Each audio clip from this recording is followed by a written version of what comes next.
నమస్కారం. నేను మీ మల్ల సాయికళ. ఈరోజు నేను మీకు ఒక స్తోత్రం చెప్తాను. అది మీరు రోజుకి పొద్దున్నే 6 గంటలకు లెగిసి తులసమ్మకు పూజ చేసుకొని చెప్తే చాలా మంచిదండి. అది 108 టైమ్స్ చెప్పాలి మీరు. అది హరే రామ రామ రామ హరే హరే, హరే కృష్ణ కృష్ణ కృష్ణ హరే హరే.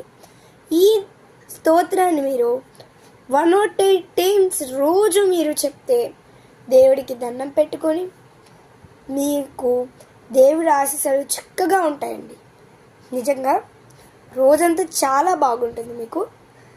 ఈ స్తోత్రాన్ని కృష్ణునికి అంకితం చేస్తున్నాం. కృష్ణునికి, రామునికి చాలా మంచిదండి. ధనలక్ష్మి అందరూ వస్తారు. రోజు 6 గంటలకి శుభముహూర్తాల టైంలో లెగడం చాలా మంచిదండి. మీరు ఒకవేళ 6 ముందే, చిన్నపిల్లలు అయితే 6 గంటలకి, పెద్దవాళ్ళు అయితే 5:30 గంటలకి లేవడం చాలా మంచిదండి. ఇట్లు మీ మల్ల సాయికళ.